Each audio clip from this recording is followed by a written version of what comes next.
നമസ്കാരം. News on middle ഈസ്റ്റിലേക്ക് സ്വാഗതം. പ്രധാന വാർത്തകൾ ആദ്യം. ഗൾഫ് സഹകരണ കൗൺസിൽ അംഗരാജ്യങ്ങളിൽ ഏകീകൃത പ്രവേശന വിസ അടുത്ത വർഷം. ഒരു രാജ്യത്തെ വിസ കൊണ്ട് 6 സന്ദർശനം നടത്താം. പുതിയ സംവിധാനം ടൂറിസം വ്യാപാര മേഖലകളിൽ കരുത്തു പകരുമെന്ന് പ്രതീക്ഷ. ഇന്ത്യയിൽ നിന്നുള്ള ആദ്യ ഹജ്ജ് സംഘം സെപ്റ്റംബർ 7-നെത്തും. ആദ്യ സംഘം കൊൽക്കത്ത, വാരാണസി, ശ്രീനഗർ, ഗുവാഹത്തി എന്നിവിടങ്ങളിൽ നിന്ന്.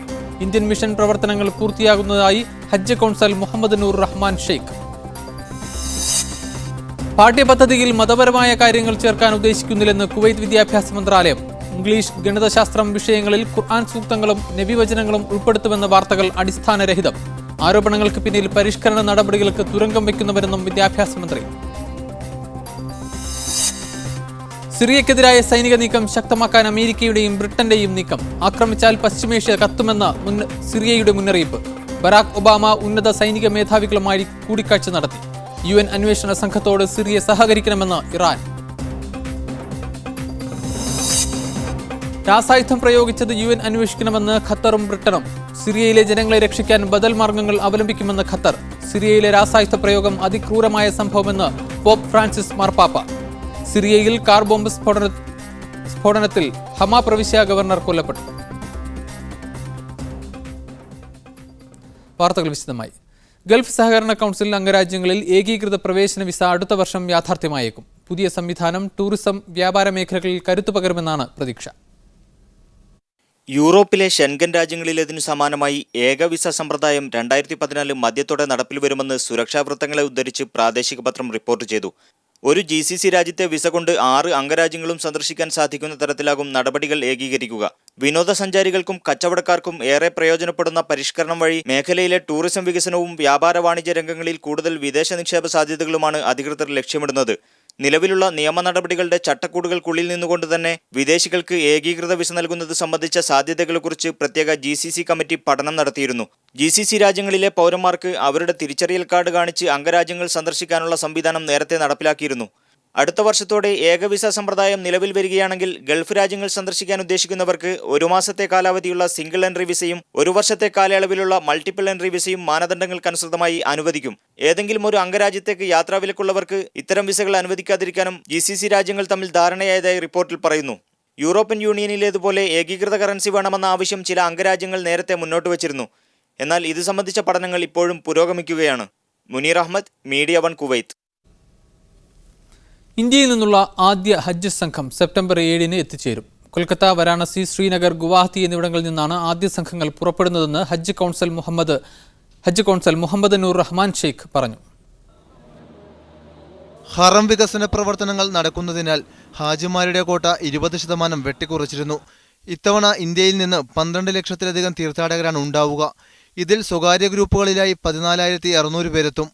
ഹജ്ജിനു വേണ്ടിയുള്ള ഇന്ത്യൻ മിഷന്റെ മുന്നൊരുക്കങ്ങൾ സജീവമായി നടന്നുവരികയാണെന്ന് കോൺസിൽ പറഞ്ഞു.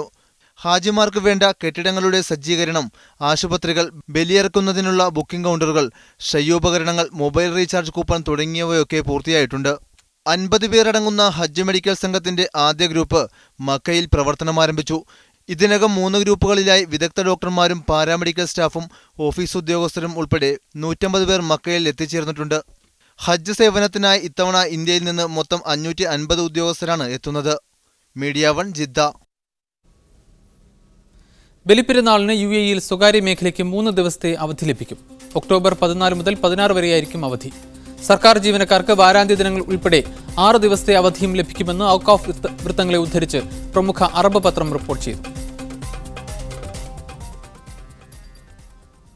സൗദിയിൽ ജോലി ചെയ്യുന്ന വിദേശികളുടെ ആശ്രിതരായി രാജ്യത്ത് കഴിയുന്നവർക്ക് സ്വകാര്യ സ്ഥാപനങ്ങളിൽ ജോലി ചെയ്യാനുള്ള നിയമ ഇളവിൽ മക്കൾ ഉൾപ്പെടില്ലെന്ന് തൊഴിൽ മന്ത്രാലയം വ്യക്തമാക്കി. നിലവിൽ ജോലിക്കാരുടെ ഭാര്യമാരും ജോലിക്കാരായ സ്ത്രീകളുടെ ആശ്രിതരായി രാജ്യത്ത് കഴിയുന്ന ഭർത്താക്കന്മാരും മാത്രമാണ് നിയമത്തിൽ ഉൾപ്പെടുന്നത്. ഇവർ ജോലി ചെയ്യാൻ ഉദ്ദേശിക്കുന്ന സ്ഥാപനത്തിലേക്ക് നിയമാനുസൃതം സ്പോൺസർഷിപ്പ് മാറിക്കൊണ്ട് ജോലിയിൽ പ്രവേശിക്കേണ്ടെന്നും മന്ത്രാലയത്തിന്റെ പ്രസ്താവനയിൽ പറയുന്നു. പ്രായപൂർത്തിയായ ആൺമക്കൾക്കും നിയമാനുസൃതം സ്പോൺസർഷിപ്പ് മാറിയ ശേഷം മറ്റ് സ്ഥാപനങ്ങളിൽ ജോലിക്ക് പ്രവേശിക്കാവുന്നതാണ്. പാഠ്യപദ്ധതിയിൽ മതപരമായ കാര്യങ്ങൾ ചേർക്കാൻ ഉദ്ദേശിക്കുന്നില്ലെന്ന് കുവൈത്ത് വിദ്യാഭ്യാസ മന്ത്രി ഡോക്ടർ നായിഫ് അൽ ഹജ്റജ് പറഞ്ഞു. ഇംഗ്ലീഷ്, ഗണിതശാസ്ത്രം എന്നീ വിഷയങ്ങളിൽ ഖുർആൻ സൂക്തങ്ങളും നബിവചനങ്ങളും ഉൾപ്പെടുത്താൻ മന്ത്രാലയം ആലോചിക്കുന്നതായി മാധ്യമങ്ങളിൽ വന്ന വാർത്തകൾ അടിസ്ഥാനരഹിതമാണ്. പരിഷ്കരണ നടപടികൾക്ക് തുരങ്കം വയ്ക്കാൻ ശ്രമിക്കുന്നവരാണ് ഇത്തരം വാർത്തകൾക്ക് പിന്നിലെന്ന് അദ്ദേഹം കൂട്ടിച്ചേർത്തു. വിദേശത്ത് നിന്ന് വരുന്ന യാത്രക്കാർ ടെലിവിഷൻ സെറ്റുകൾ കൊണ്ടുവരുന്നതിൽ വൻ വർധന. വിദേശത്ത് നിന്ന് കൊണ്ടുവരുന്ന ടെലിവിഷൻ സെറ്റുകൾക്ക് ഇറക്കുമതി നികുതി ഏർപ്പെടുത്താൻ കേന്ദ്ര സർക്കാർ തീരുമാനിച്ചതോടെയാണ് ഈ പ്രവണത. നാളെ മുതൽ ഇറക്കുമതി നികുതി പ്രാബല്യത്തിൽ വരും. നികുതി ഏർപ്പെടുത്താൻ പോകുന്നുവെന്നറിഞ്ഞതോടെ കുറച്ചുനാളായി ആവുന്നത്ര ടെലിവിഷൻ നാട്ടിലേക്ക് കൊണ്ടുവരാനുള്ള ശ്രമത്തിലാണ് യാത്രക്കാർ. വിദേശ രാജ്യങ്ങളിൽ നിന്ന് വന്നിറങ്ങുന്നവർ ട്രോളികളിൽ ടെലിവിഷൻ സെറ്റുകളുമായി നീങ്ങുന്ന കാഴ്ച രാജ്യത്തെ വിവിധ വിമാനത്താവളങ്ങളിൽ പതിവ് കാഴ്ചയായിരുന്നു. നികുതി ബാധകമാകുന്ന ഓഗസ്റ്റ് 26 അടുത്തതോടെ ഇത് വലിയ തോതിൽ ഉയർന്നു. നേരത്തെയുണ്ടായിരുന്ന നിയമമനുസരിച്ച് 35,000 രൂപ വരെ വില വരുന്ന LED ഫ്ലാറ്റ് സ്ക്രീൻ പ്ലാസ്മ ടിവികൾക്ക് നികുതി ഇളവ് ഉണ്ടായിരുന്നു. രൂപയുടെ മൂല്യത്തിൽ വൻ തകർച്ച നേരിട്ടതിനെ തുടർന്നുണ്ടായ ധനക്കമ്മി പരിഹരിക്കാനാണ് നികുതി ഇളവ് നീക്കാൻ കേന്ദ്ര സർക്കാർ തീരുമാനിച്ചത്. 35% നികുതിയാണ് ഫ്ലാറ്റ് സ്ക്രീൻ ടെലിവിഷനുകൾക്ക് ചുമത്തിയിരിക്കുന്നത്. 3% എഡ്യൂക്കേഷൻ സെസ്സും ബാധകമാണ്. News desk media 1. ഗാർഹിക ജോലികൾക്കായി തൊഴിലാളികളെ എത്തിക്കുന്ന കമ്പനികൾ കമ്മീഷൻ വർദ്ധിപ്പിച്ചത് സ്വദേശികളെ ബുദ്ധിമുട്ടിലാക്കിയതായി MP കാമിൽ അൽ ഔദി പറഞ്ഞു. ആഭ്യന്തര മന്ത്രാലയത്തിന്റെ അയഞ്ഞ നിലപാടാണ് കമ്പനികളെ ഇതിന് പ്രേരിപ്പിക്കുന്നതെന്നും അദ്ദേഹം വ്യക്തമാക്കി. ഗാർഹിക ജോലികൾക്കായി തൊഴിലാളികളെ വിതരണം ചെയ്യുന്ന കമ്പനികൾ അടിക്കടി കമ്മീഷൻ വർദ്ധിപ്പിക്കുന്നത് സ്വദേശികളെ ബുദ്ധിമുട്ടിലാക്കിയതായാണ് MP കാമിൽ അൽ ഔദി പറയുന്നത്. ആഭ്യന്തര മന്ത്രാലയത്തിന്റെ അയഞ്ഞ നിലപാടാണ് കമ്പനികളെ ഇതിന് പ്രേരിപ്പിക്കുന്നത് എന്നും അദ്ദേഹം ആരോപിച്ചു. യോഗ്യതയും വിദ്യാഭ്യാസവും മാനദണ്ഡമാക്കാതെ കമ്പനികൾ ജോലിക്കാരെ രാജ്യത്ത് കൊണ്ടുവരികയും പണമുണ്ടാക്കുകയും ചെയ്യുമ്പോൾ പഴികേൾക്കുന്നത് രാജ്യത്തിനാണെന്നും അന്താരാഷ്ട്ര സംഘടനകളുടെ വിമർശനങ്ങൾ ചൂണ്ടിക്കാട്ടി അദ്ദേഹം പറഞ്ഞു. സർക്കാർ മേൽനോട്ടത്തിൽ റിക്രൂട്ട്മെന്റ് സംവിധാനം നടപ്പിലാക്കണമെന്ന നിർദ്ദേശവും പാർലമെന്റ് അംഗം ആഭ്യന്തരമന്ത്രിയുടെ മുന്നിൽ വെച്ചിട്ടുണ്ട്. അതേസമയം തൊഴിൽ മന്ത്രാലയത്തിന് കീഴിൽ രൂപീകരിക്കാനിരിക്കുന്ന പൊതു തൊഴിൽ അതോറിറ്റിയുടെ പ്രഖ്യാപനം ഉടനുണ്ടാകുമെന്ന് മന്ത്രാലയ വൃത്തങ്ങൾ സൂചന നൽകി. രാജ്യത്തെ സ്പോൺസർഷിപ്പ് സമ്പ്രദായത്തിന് ഇതോടെ അറുതി വരുമെന്നാണ് കണക്കാക്കപ്പെടുന്നത്. Media 1 Kuwait. കുവൈത്തിലെ കോഓപ്പറേറ്റീവ് സൊസൈറ്റികളിൽ നിന്ന് കഴിഞ്ഞ വർഷം $41 ദശലക്ഷം ലാഭം ലഭിച്ചതായി സാമൂഹ്യ തൊഴിൽ മന്ത്രാലയം അറിയിച്ചു. ജമിയകളിൽ നിന്ന് സാധനങ്ങൾ വാങ്ങുന്ന സ്വദേശികളുടെയും വിദേശികളുടെയും എണ്ണത്തിൽ ഗണ്യമായ വർധനവുണ്ടായതായും അറിയിപ്പിൽ പറയുന്നു. രാജ്യത്തെ 56 ജമിയകൾക്ക് കീഴിൽ 2000-ലധികം സ്വദേശികളും 16,000-ൽ പരം വിദേശികളും ജോലി ചെയ്യുന്നുണ്ട്. ദുബൈയിലെ പ്രമുഖ ഫോറക്സ് ട്രേഡിംഗ് കമ്പനി അടച്ചുപൂട്ടിയതോടെ വൻതുകയുടെ നിക്ഷേപം നടത്തിയ നിരവധി പേർ വെട്ടിലായി. MMA ഫോറക്സ് ഓൺലൈൻ ട്രേഡിംഗ് എന്ന സ്ഥാപനമാണ് മുന്നറിയിപ്പില്ലാതെ അടച്ചുപൂട്ടിയത്. പരാതികളെ തുടർന്ന് നടപടി ഉറപ്പായതോടെ കമ്പനി ഉടമകൾ മുങ്ങിയെന്നാണ് റിപ്പോർട്ട്. വിദേശ വിനിമയ നിക്ഷേപമായി വലിയ തുകയാണ് നൂറുകണക്കിന് ആളുകളിൽ കൈമാറിയിരുന്നത്. 3 ദിവസത്തെ ഔദ്യോഗിക സന്ദർശനത്തിനായി ഒമാൻ ഭരണാധികാരി സുൽത്താൻ ഖാബൂസ് ബിൻ സയ്യിദ് ഇറാനിലെത്തി. ഹസൻ റുഹാനി പ്രസിഡന്റായി തിരഞ്ഞെടുക്കപ്പെട്ട ശേഷം ആദ്യം ഇറാൻ സന്ദർശിക്കുന്ന രാഷ്ട്രത്തലവനാണ് സുൽത്താൻ ഖാബൂസ്.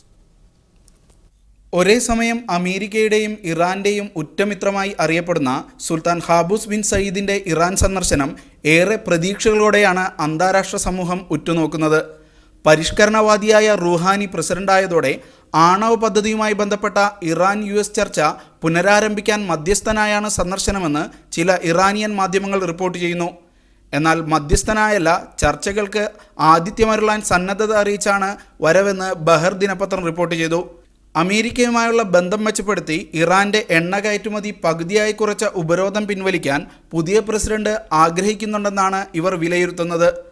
അതേസമയം ഒബാമയുടെ സന്ദേശവുമായാണ് സുൽത്താൻ എത്തുന്നതെന്ന റിപ്പോർട്ടുകൾ ഇറാൻ വിദേശകാര്യമന്ത്രി മുഹമ്മദ് ജവാദ് സാരിഫ് നിഷേധിച്ചു.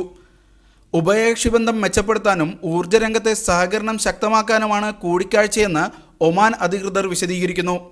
Shinod Shamsudheen, media 1, Muscat. Salalah tourism ഫെസ്റ്റിവലിന്റെ ഭാഗമായി ഒമാൻ എയർ സലാലയിലേക്കുള്ള വിമാന സർവീസ് വർദ്ധിപ്പിച്ചു. അടുത്ത മാസം 15 വരെ ദിവസം 13 വിമാനങ്ങൾ മസ്കത്തിൽ നിന്ന് സലാലയിലേക്ക് പറക്കും. ഈ സീസണിൽ 1054 അധിക സർവീസാണ് സലാലയിലേക്ക് ഒമാൻ എയർ നടത്തുക. സലാലയിലേക്ക് മഴ ആസ്വദിക്കാൻ എത്തുന്നവർക്കായി ജൂണിലും വിമാന സർവീസ് വർദ്ധിപ്പിച്ചിരുന്നു. ഇതിനു പുറമെയാണ് അധിക സർവീസ് പ്രഖ്യാപിച്ചത്. ഒമാനിലെ ലിവയിൽ പരിസ്ഥിതി മലിനീകരണത്തിൽ പ്രതിഷേധിച്ച് പ്രകടനം നടത്തിയ ജനപ്രതിനിധികൾ കസ്റ്റഡിയിലായി. ഷൂറ കൗൺസിൽ അംഗം doctor Talib Al മഅമറി, municipal council അംഗം സക്കർ അൽ ബലൂഷി എന്നിവരെയാണ് സുരക്ഷാ സേന കസ്റ്റഡിയിലെടുത്തത്. ഇന്ന് പുലർച്ചെ വീട് വളഞ്ഞാണ് ഇവരെ പിടികൂടിയതെന്ന് ബന്ധുക്കളെ ഉദ്ധരിച്ച് ഗൾഫ് ന്യൂസ് റിപ്പോർട്ട് ചെയ്തു. ഇവർക്കൊപ്പം പ്രകടനത്തിൽ പങ്കെടുത്ത മറ്റ് പലരും കസ്റ്റഡിയിലാണ്. ഷൂറ കൗൺസിൽ അംഗത്തെ അറസ്റ്റ് ചെയ്യാതിരിക്കാൻ നിയമപരിരക്ഷയുണ്ട്. എങ്കിലും സഭ സമ്മേളിക്കാത്ത സമയത്ത് ചെയർമാന്റെ അനുമതിയോടെ ഇവരെ കസ്റ്റഡിയിലെടുക്കാൻ അനുമതിയുണ്ട്. സിറിയയിൽ അമേരിക്ക സായുധമായി ഇടപെട്ടാൽ പശ്ചിമേഷ്യ ഒന്നാകെ കത്തുമെന്ന് സിറിയക്കെതിരായ സൈനിക നീക്കങ്ങളുടെ സാധ്യത പരിശോധിക്കാൻ അമേരിക്കൻ പ്രസിഡന്റ് ബറാക് ഒബാമ ഉന്നത സൈനിക ഉദ്യോഗസ്ഥരുടെയും സുരക്ഷാ ഉപദേശകരുടെയും യോഗം വിളിച്ചു ചേർത്തതിന് തൊട്ടുപിന്നാലെയാണ് സിറിയയുടെ പ്രതികരണം. രാസായുധം പ്രയോഗിച്ചതിനെക്കുറിച്ച് അന്വേഷിക്കാൻ ഐക്യരാഷ്ട്രസഭാ സംഘത്തെ അനുവദിക്കാമെന്ന് സിറിയ അറിയിച്ചു. അതേസമയം കാർ ബോംബ് സ്ഫോടനത്തിൽ ഇന്ന് ഹമാ പ്രവിശ്യ ഗവർണർ കൊല്ലപ്പെട്ടതായി ദേശീയ ടെലിവിഷൻ റിപ്പോർട്ട് ചെയ്തു. രാസായുധ പ്രയോഗം സംബന്ധിച്ച സമ്മർദ്ദം മുറുകുന്നതിനിടയിലാണ് പരിശോധനയ്ക്ക് തയ്യാറാണെന്ന് സിറിയ അറിയിച്ചത്. ദമാസ്കസിനടുത്ത് ആക്രമണം നടന്നതായി കരുതുന്ന പ്രദേശത്ത് ഐക്യരാഷ്ട്രസഭ പരിശോധക സംഘത്തെ കടന്നു ചെല്ലാൻ അനുവദിക്കുന്ന ധാരണയിൽ സിറിയൻ വിദേശകാര്യമന്ത്രിയും ഐക്യരാഷ്ട്രസഭാ പ്രതിനിധിയും ഒപ്പുവെച്ചതായി ദേശീയ ടെലിവിഷൻ റിപ്പോർട്ട് ചെയ്തു. സിറിയയിൽ വീഴുന്ന തീപ്പൊരി പശ്ചിമേഷ്യ മുഴുവൻ ആളിപ്പടരുമെന്നാണ് സിറിയൻ വിവര വിനിമയ വകുപ്പ് മന്ത്രി ഒമ്രാൻ അസർ സൂബി ഇന്ന് മുന്നറിയിപ്പ് നൽകിയത്. രാസായുധം പ്രയോഗിച്ചിട്ടില്ലെന്ന വാദം മന്ത്രി ആവർത്തിക്കുകയും ചെയ്തു. അതേസമയം പെന്റഗണിൽ വിദേശകാര്യ സെക്രട്ടറി ജോൺ കെറി ഉൾപ്പെടെ ഉന്നതർ പങ്കെടുത്ത യോഗത്തിൽ സൈനിക നീക്കം ഉൾപ്പെടെ വിവിധ സാധ്യതകൾ അമേരിക്കൻ പ്രസിഡന്റ് ബറാക് ഒബാമ വിലയിരുത്തി. കഴിഞ്ഞ ദിവസം അമേരിക്കയുടെ പടക്കപ്പൽ മെഡിറ്ററേനിയൻ കടലിൽ വിന്യസിച്ചിരുന്നു.